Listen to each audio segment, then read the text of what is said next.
Hello, everyone. So I just found another article from The Verge where it appears that Ford is taking the same tactic as GM and coming out with a large SUV in the electric vehicle space. So let's check it out. So headline here, Ford teases next generation EV that will help it close the gap with Tesla.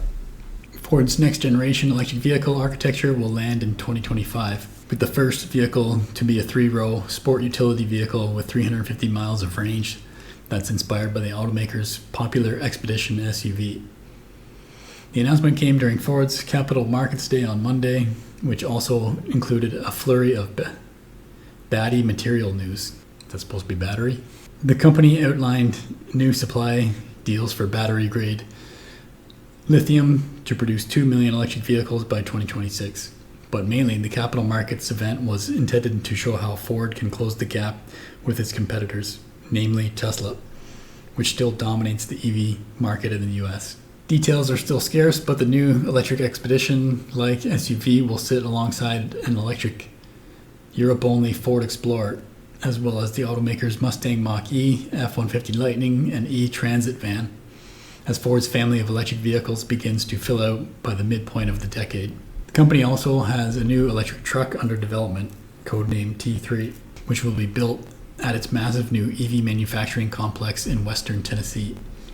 And Ford CEO Jim Farley even teased a third-generation EV that will represent a leap forward for the company's lineup. And we got a tweet here from Michael Martinez. Doug Field sharing some new details on Ford EVs. Says a 3-row family SUV is coming in 2025 with a 350-mile range. He likened it to an Expedition.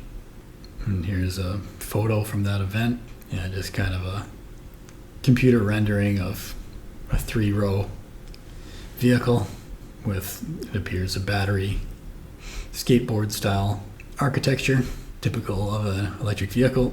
The battery in Ford's next-gen EVs will use a lithium iron phosphate chemistry that the company says will be more durable, faster charging, and even more affordable than its current lineup of EVs.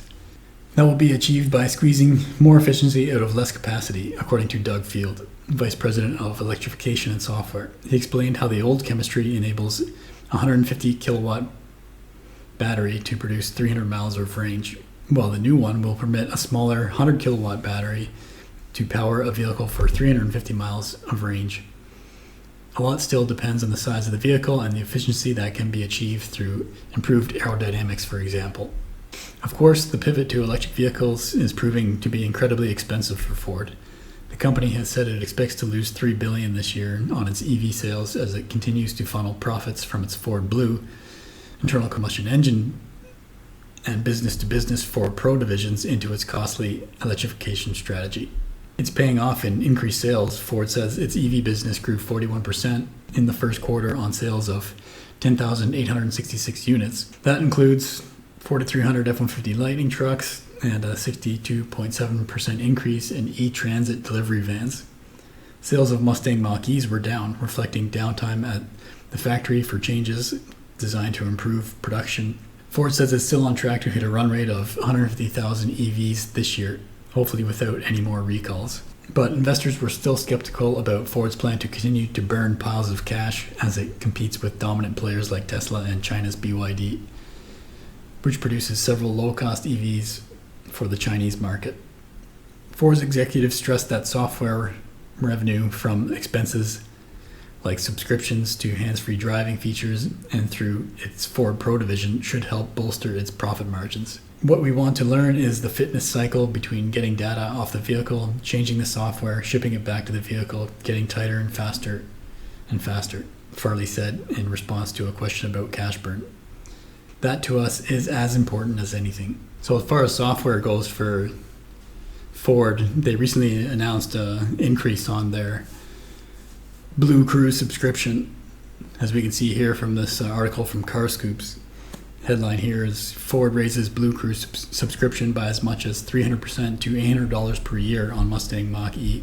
Owners of the Mustang Mach-E, that's their fully electric Mustang, who have gotten used to using its Level 2 Plus advanced driver assistance system, Blue Cruise are in for a shock when they go to renew it. That's because the automaker revealed that it's increasing the price of the service to $800 per year.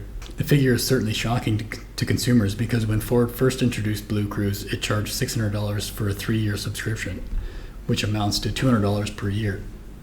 Indeed, people who own a 2021 model year vehicle that was purchased with the optional Blue Cruise prep package, aka Ford Copilot 360 Active 2.0 prep package, will continue to pay the discounted rate of $200 per year until the end of their 3-year subscription period. After that, it will cost them the same as anyone else.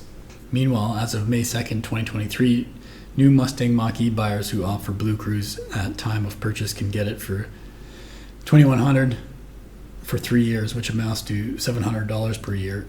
Those who do not choose the service get a free 90-day trial. Owners feel misled. The decision resulted in a lot of frustration from owners and forum members. One user responded that he and many other Mach-E owners feel misled by the decision. Another said he hopes Ford's market pricing research consultants were cheap so you can afford to redo it when renewal take rate is near zero. As with the number of other Level 2 ADAS systems, Blue Cruise allows drivers to take their hands off the wheel when they are traveling along certain highways and roadways. Although it is not revolutionary, especially when compared to Tesla's system, the system rated quite highly on a recent Consumer Reports test of ADAS systems, scoring well in compatibility, safety, and other categories. Whether that's enough to convince drivers to pay $800 per year remains to be seen. So interesting to follow Ford's journeys in the electric vehicle space. Still struggling financially. Clearly kind of copying Tesla's model with advanced driver assistance systems by raising the price as features increase. However, Tesla hasn't done as much with this subscription model. They did introduce it, but I don't think it's widely been used. Mostly either you pay for it in a lump sum or you don't. So this subscription model from Ford looks like it's going to cause some headaches for users who are going to see a huge jump in the price. But again, Ford is making quite the push towards electric vehicles, so we'll have to keep an eye on them and see how they do going forward. Again, it's not where my money is. My money's where it always has been, on Tesla, so it's going to stay there for me for the long term. But I still am an interested observer of the market at large, which includes GM, Ford, and other traditional OEMs, and startups like Rivian and Lucid. I'm obviously interested to keep an eye on them as well.